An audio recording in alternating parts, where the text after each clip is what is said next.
We're now on to the fifth of our last 16 clashes in our finding the best All Ireland winners from the last 16 years. I'm joined by Michael Verney as always. We'll just to kind of touch on the premise once more. So basically, the idea is we've picked out the last 16 All Ireland winners. We've drawn them in lots here. This is the fifth one we're doing, which is Cork 2004 against Limerick 2018. So the winners of these ties, which will be voted on by the public, go through to the next round, face off, get to the semi-final and then the final, and we'll declare the best All-Ireland winner of the last 16 years.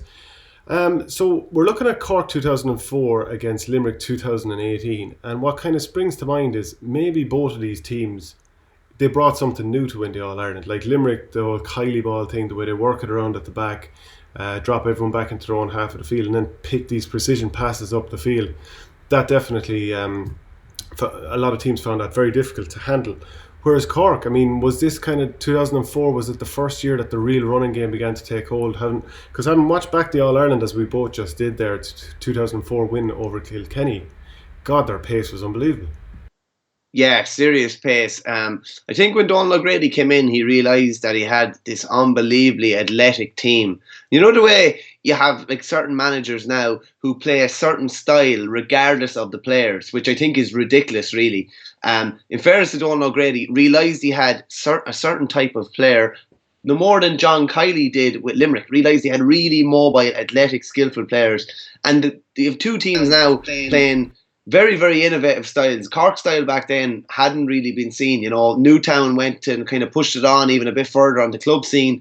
Limerick's kind of, how should we say, Limerick's kind of system is similar-ish to what Kilkenny were doing in that the half-forwards are dropping back very, very deep and they're really kind of clogging their own defence and in around the middle of the field. But it's the same without the ball. It's very different with the ball to Kilkenny. Because Limerick are so precise with the ball, whereas Kilkenny used to be just truck her up the field. Yeah, no, that's true. Yeah, Limerick is very deliberate when they have the ball. But again, like we're talking about it now, we've seen the Limerick system for a couple of years, and it's commonplace, and it's become more regular in hurling. But that's because of them. It's not, they're the ones that have influenced it no more than that Cork team. A lot of teams started playing a running style if they had the players. Some teams played it even if they didn't have the players. So you have two teams. Two All-Ireland winning teams that set the agenda. You know the way, I don't know, was it Tomas O'Shea or somebody said the winners set the agenda. If the All-Ireland winners are off doing set dancing once a week, that everyone will be doing it. But that's what you have. You have these All-Ireland winning teams that set a template which other teams started to follow, even if it wasn't right for their style of play. But two hugely innovative teams and two very impressive teams that even just thinking about it, when you say the two teams, it's already hard to split them, and we haven't started debating yet, but it is going to be hard to split them. Let's look at that Cork team from 2004 just to jog a lot of people's memories. Of course, Donal Cusack in goals, Wayne Sherlock, Diarmuid O'Sullivan, Brian Murphy, who came off after 25 minutes, and that's worth noting. John still ended up as hurler of the year, or young hurler of the year, even though he. And then, if you're looking at the half back line, it's that famous vanguard back there: John Gardner, Ronan Curran, Sean O'Halpine, Tom Kenny, and Jerry O'Connor in midfield. Ben O'Connor, Niall McCarthy, Timmy McCarthy, Kieran Fraggy Murphy, Brian Corcoran, of course, and Joe Dean. So front to back, I mean, it's a pretty strong team, and it's hard to pick too many holes in it. There's very few holes to pick in it. I think.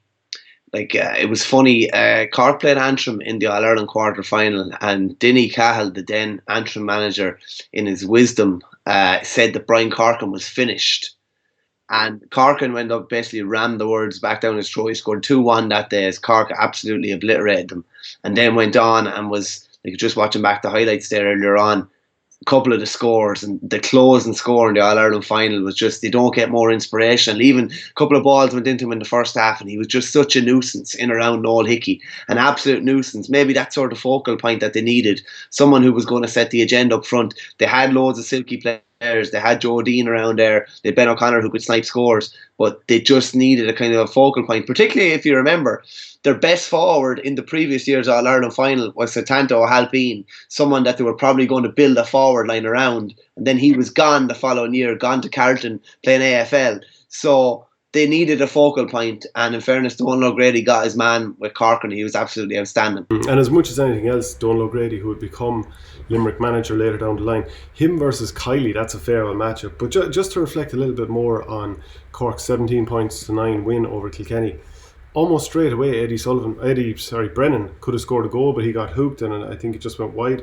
You can see him. You can see him as well, cursing back out through his helmet, because Eddie wouldn't. That what are we talking about? 04. Eddie wouldn't have started that many All Ireland finals and would have been taken off in probably the ones that he had. So he was probably looking to, start an All Ireland final well. And you could just see they're not going to get too many goal chances, and that things like that turn, like, it's not that they turn games, but they set the agenda in the game. Oh yeah, well, like if you're chasing from 3 points behind at the start, and it's going to be hard going getting goals in those games. They're like goal dust. But some of the other things.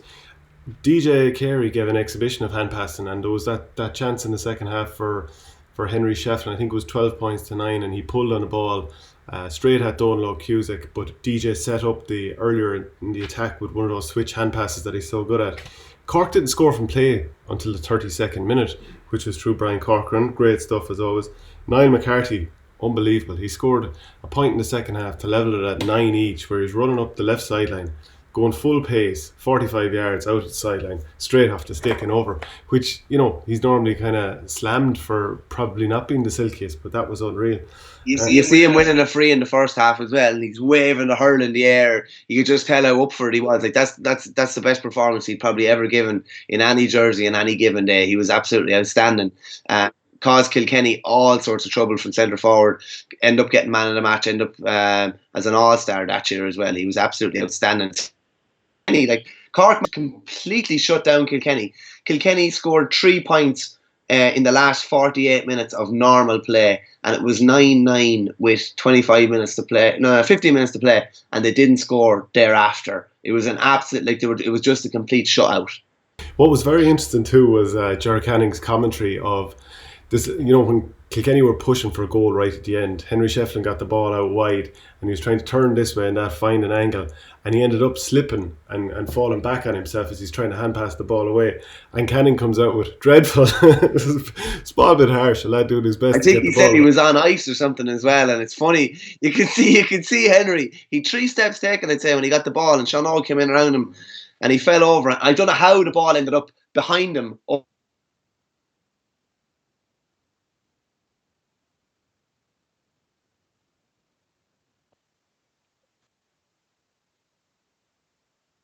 Yeah, we lost you for a second there. You're back now. I was just saying about Henry. He lost the ball after taking about 3 steps with the ball, ended up on his arse. The ball ended up behind him, and he comes out and starts giving it large. And I don't know who he was giving it large to, but it was absolutely hilarious. And in that very moment, it kind of just summed up how Cork had totally stifled Kilkenny. Kilkenny were all over the place by the end of the game. Let's look at the Limerick team from 2018. I think most people realise the run that they had that year. The only game that they lost was to Clare. There was a draw with Cork, an unbelievable game. Actually, they were involved in a lot of unbelievable games. But just to jump ahead to the final where they beat reigning champions Galway. In goals, you had Nicky Quaid, Sean Finn, Mike Casey, Richie English. Half back line of Diarmaid Byrnes, Declan Hannon, Dan Morrissey. Midfield duo of Darragh O'Donovan and Cian Lynch. Then you're looking at Grode Hegarty, Kyle Hayes, Tom Morrissey in the half forward line, with Aaron Gillane, Seamus Flanagan and Graham Mulcahy up at the sharp end of the attack. I mean, it's very hard to pick any weaknesses there, and we should probably talk of those players and at how they were in 2018, because some of them have even kicked on to another level again. Some of the things Cian Lynch is doing, some of the things that Aaron Gillane we're seeing doing, especially in the early part of 2020 before everything was suspended. Now, there's an argument to be made that not all of them played up to their height in 2019, which is another debate. But just in 2018, some of these lads kind of came out of nowhere to just be superstars. They did, yeah. And they gave Tip a fair shellacking the first day out. I think they beat them 6 points or something like that down in the Gaelic grounds. They drew a Cork with only 14 men after Aaron Gillane got sent off. Beat Waterford, obviously lost to Clare. I think it was 26-15 or 25-16 when they were already through. Came through in third. Beat Carlow. Beat Kilkenny in an absolute epic of a game, which they announced themselves on the biggest stage. Hadn't beat Kilkenny in a good while, and that was just a massive game. Remember Tom Morrissey's point where he just basically travelled the whole width of the field and put the ball over. We're in serious trouble against Cork. serious trouble against Cork in the semi-final. Managed to obviously get the draw, go into extra time. There was obviously the Nicky Quaid flick on Seamus Harnedy to keep the game alive in normal time. Pulled away kind of an extra time, and then delivered an outrageous performance against Galway for maybe 50 or 55 minutes until. And no, in comparison to how Galway played that day, they were comfortable. As I said in the paper the next day, it was a 1-point hammering. They just made it very, very difficult for themselves in the last 10 or 15 minutes and could have ended up losing the game, or even the game ended up in a draw. But they were much better than Galway on that day. You could say Galway are better than that, maybe so. Limerick didn't let them hurl. They didn't let the reigning All-Ireland champions hurl on the biggest stage. And just to see that Limerick team, a young team, dominating on the biggest stage when they should have been overawed by the occasion. It was just a serious outfit. And as you say, very, very difficult to pick holes in their side. There was probably a bit of white line fever that day. And it's just the case of just about seeing it through. I remember interviewing Kieran Carey in the lead up to the game, and he said Limerick are going to win by 5 or 6 points, and people were like, that's a fair statement to make when your county hasn't won it for 45 years, but they were by a mile the better team that day. Kyle Hayes with a man of the match performance from centre forward, and it got me thinking of the matchups in this game. Would Kyle Hayes get 4 points off Ronan Kern?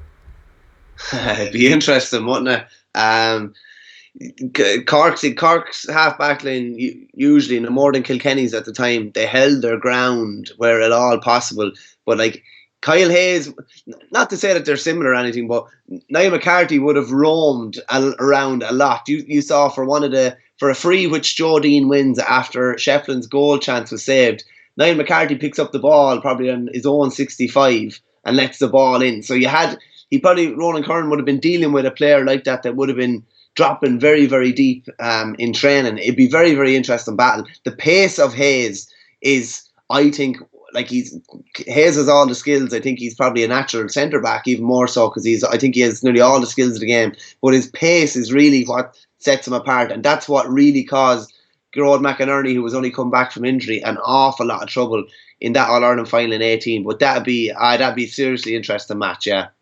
I wonder who's going to pick up Aaron Gillane. I was just speculating that maybe Brian Murphy, who came off injured, as I mentioned, that game.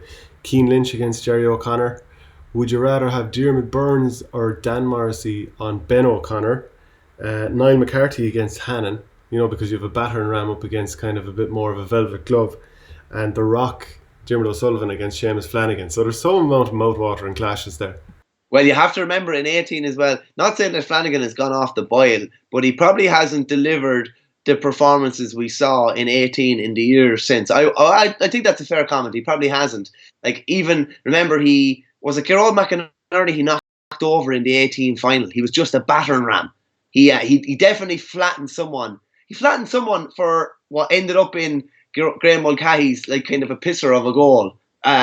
Flanagan rattled someone before that. Imagine him trying to rattle The Rock Not too many managed it. Maybe John Carroll, but I think John Carroll paid the price for that one himself, didn't he? He did, yeah. I think he did. Funnily enough, Flanagan, remember, of course, the famous rock point where he puts it over from, I think it's 300 yards, I think is the running total now. At a minimum. But of course, I forget the Limerick fella's name, but he knocked him totally out of his way. So I don't think he'd be doing that to Flanagan, but it'd definitely be an interesting match. Would Cork's running game work against this Limerick team? Because Limerick drops so many players back at their own half of the field when they don't have it. You have to wonder, would they have, they were a smart team. Donal O'Grady's a smart manager, so they probably would have looked for ways around it. But would they have been able to run it through them? And would you have seen that pace of Jerry O'Connor, Ben O'Connor, Tom Kenny and so on being able to go up through the centre? Yeah, I'm not sure if you're able to run through this kind of Limerick team. A lot of the time, teams have to adapt and have to start shooting from out the field an awful lot more. Would Cork have the snipers to be putting ones over from 65 yards out? Not so sure if they'd have enough of them to be doing it. So, but it'd be interesting. Donal O'Grady, of course, who ended up as Limerick manager and ended up winning a Munster title with Limerick in 2013, lifting them off the floor after they had been on strike either the year previous or the year before that. So, it definitely be an interesting battle. Donal O'Grady would have been, obviously, he introduced this system of play in Cork that we hadn't really seen before. It'd be interesting to see how he would plot against the Limerick strategy and the way they play now. It would be two managers, two of the great managers over the last 20 or 30 years going up against each other. I'd love to see Joe Dean out centre forward. You know, the way you have to try and find a different way to pull the centre back out, or would Joe Dean out centre forward in the modern game? You know, he was pretty much always full forward or corner forward back in the day. Do you think there'd be a temptation to sort of drag him out the field and see can he do damage from deep? Yeah, there possibly would be. I think a player like that, Jodine was rarely tied down as a corner forward. In fairness, most corner forwards are tied down at some stage. He was rarely tied down. But in the modern game, where there's more bodies back, I think you would have probably had to see maybe him coming out the pitch a bit more. I was saying to you in a previous video how I don't think he hardly ever took a free pass 50 yards out. I'm open to correction on that because it just wasn't within his range. So it'd be interesting to see if he came out and played that centre forward role. It probably wouldn't be a scoring role in the sense that if he's getting the ball 65 yards out, he's probably more setting up than scoring, because I think he had a certain range that he usually shot from within. So, but like, you couldn't give him a yard. Imagine him playmaking out centre forward. Yeah, that's the thing. The flip side is if he's inside, you're probably looking at Sean Finn being on him. Now there's a battle and a half, because Sean Finn has proven himself to be arguably the best cornerback in the game at the moment, and even jumping back to 2018, which was his breakout year, as it was for so many of these Limerick players, he would have been right up there at the top of his game. But so too was Joe Dean, and if he gets enough ball in, he's pretty much going to do damage on anyone. I think Ben O'Connor would definitely get a bit of joy out there. I think he would have in any era. Like, he was just sensational. And like, you're talking about a team that had Donal or Sean O'Halpine, who'd obviously hit the heights. Jerry O'Connor won Hurler of the Year. So I don't know, it's very hard to pick between these two. No, it's even just once I saw the pair, and you're kind of like, Jesus, how are you gonna pick between the two of these? What it comes down to for me is, though, sometimes there can be recency bias. Limerick were outstanding in 18. To me, we're the best team in 19, and are the team to beat in 20 when everything resumes again. But when you go back through, Cork in 04, and you're saying, like, in the knockout stages, obviously lost an epic in Munster to Waterford, an absolute epic, and it was 316 to 121, an absolute epic. Hammered Antrim, hammered Wexford, and to be fair, they hammered Kilkenny in the All-Ireland final. Tip hammered them last year, but this sort of a hammering was totally unheard of back then. They annihilated them in the last 20 to 25 minutes. It was a contest, obviously, till the end, but the game was long over with 7 or 8 minutes to play, long over. And I just give it to Cork, particularly because you know what they went on and did after. You know that they did a back-to-back and nearly did a 3 in a row. Whereas Limerick, obviously, they've franked the form, so to speak. But if they win another All-Ireland, this team gets even better, if you know what I mean. Yeah, I do. I'm going to go with Limerick on this one. I think I will, because that full back line, they're so athletic and so powerful. Like Richie English, Mike Casey, Sean Finn. And like the way Mike Casey can even deal with plan B, the way he dealt with Johnny Glynn when long ball was going in. And a bit of that would go into Brian Corcoran, but Brian Corcoran's a very clever player other than that also. So he would have his hands full. Centre back, Declan Hannon, yeah, I think class player, can use the ball really well. Midfield, Keane Lynch, probably of all the players between both of these teams, I would say the best playmaker. Aaron Gallan, if Brian Murphy gets injured after 25 minutes, who's going on him then? Mm-hmm. So, and to be honest, Brian Murphy, and he has shut down so many brilliant players over the years. If that lovely ball is going in from Keane Lynch, he is going to struggle on that. I think the Rock's mobility might be one game where the movement, because you know the way Limerick often set up in sort of like single formation, one in front of the other. Rock's brilliant at a lot of things, but I don't know if the pace would have survived in there. So I think I just have to go, especially that half forward line of Limerick. They wouldn't get cleaned out by that half back line at Cork. First of all, Nicky Quaid's puck outs would be clever. He'd be hitting grass with the puck outs if he wasn't winning them cleanly. I think you just about have to go for Limerick. Have I swayed you? No, not really. I would really enjoy that half forward line versus half back line, though. The Limerick half forward line is so big. They're all 6'2" minimum. They're all unbelievably athletic. They're all good in the air, particularly Hegarty and Hayes would be very, very good in the air.